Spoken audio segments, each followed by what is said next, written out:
পৰৱৰ্তী এপইণ্টমেণ্টৰ কাৰণে আমি এতিয়া আগবাঢ়িছো কিন্তু পৰৱৰ্তী এপইণ্টমেণ্টত শিক্ষক নিযুক্তিৰ কথাটোলৈ যদি আমি যোৱা বছৰটোত মাননীয় মুখ্যমন্ত্ৰীৰ নেতৃত্বত 1,65,000 নিযুক্তি আমি অসমত দিবলৈ সক্ষম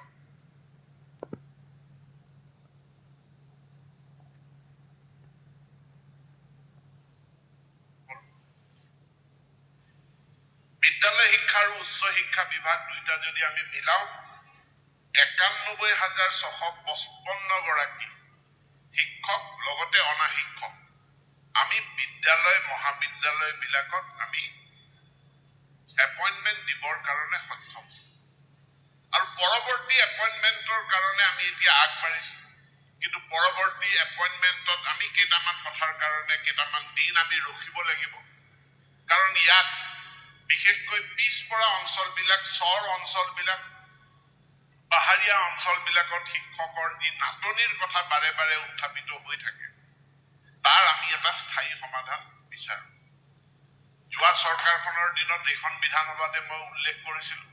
যে মাননীয় মুখ্যমন্ত্ৰীৰ লগত আলোচনা সাপেক্ষে তেখেতৰে পৰামৰ্শ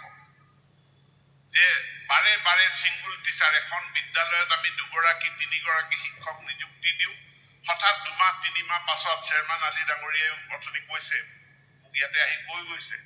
যে 2জন শিক্ষক দিলো 3জন শিক্ষক দিলো 2-3 মাহৰ পাছত হঠাৎ জিলা পৰ্যায়তে তেওঁ তাৰ মাজৰ পৰা 2জন ট্ৰেন্সফাৰ হৈ গুচি যায় বিদ্যালয়খন আকৌ সিংগুল টিচাৰ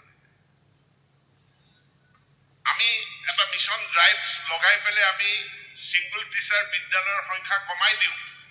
কিন্তু মনে মনে আকৌ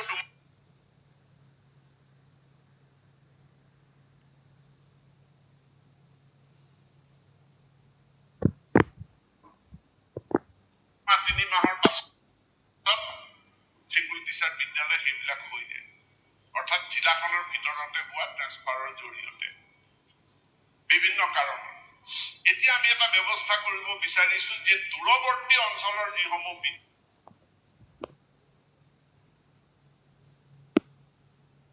বিদ্যালয় ৰিমোট এৰিয়া বা দুৰ্গম এৰিয়াৰ যিখিনি বিদ্যালয় তাৰ শিক্ষকক ট্ৰেন্সফাৰ কৰিব নোৱাৰাকৈ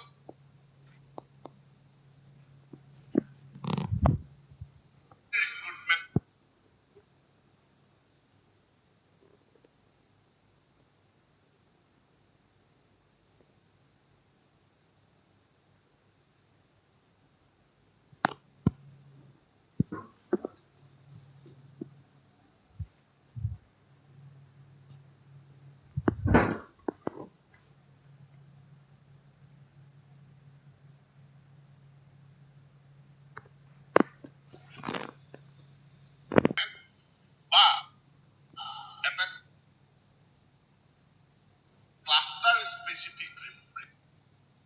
ৰিক্ৰুটমেন্ট যে বদলি হলো সেই ক্লাস্টাৰৰ ভিতৰতে বদলি হ'ব পাৰিব তাৰ পৰা বদলি হৈ নগৰলৈ বৰপেটালৈ আহি যাব নোৱাৰে ধুবুৰীলৈ আহি যাব নোৱাৰে সেই ব্যৱস্থা এটাও আমি কৰিব বিচাৰিছো দ্বিতীয় এটা কাম আমি কৰিব বিচাৰিছো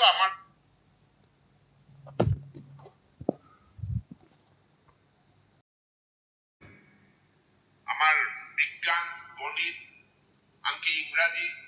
ইয়াত আমাৰ শিক্ষকৰ বা ছাত্ৰ ছাত্ৰীৰ দুৰ্বলতা আছে ইয়াৰ কাৰণে আমি ডেডিকেটেড মেথছ টিচাৰ যোৱাবাৰ 1,760 গৰাকী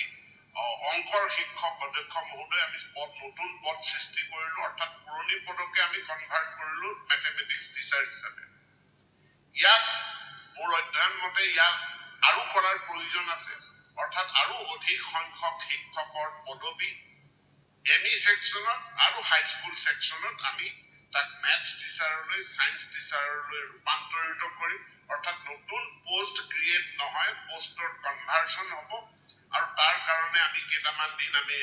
সময় লম আৰু তাৰ পাছত পুনৰ ৰিক্ৰুটমেন্ট মাননীয় মুখ্যমন্ত্ৰীৰ পৰা অনুমোদন পোৱাৰ পাছতে শিক্ষকৰ নিযুক্তি হ'ব শিক্ষকৰ নিযুক্তি হি এটা অবিৰত প্ৰক্ৰিয়া যোৱা 5টা বছৰত আমি প্ৰায় 1 লাখ নিযুক্তি দিবলৈ সক্ষম হলো আৰু এইবাৰো আমি শিক্ষকৰ নিযুক্তি দিবৰ কাৰণে আমি সক্ষম হম বুলি পেলে মোৰ দৃঢ় বিশ্বাস আছে ইয়াৰ পাছত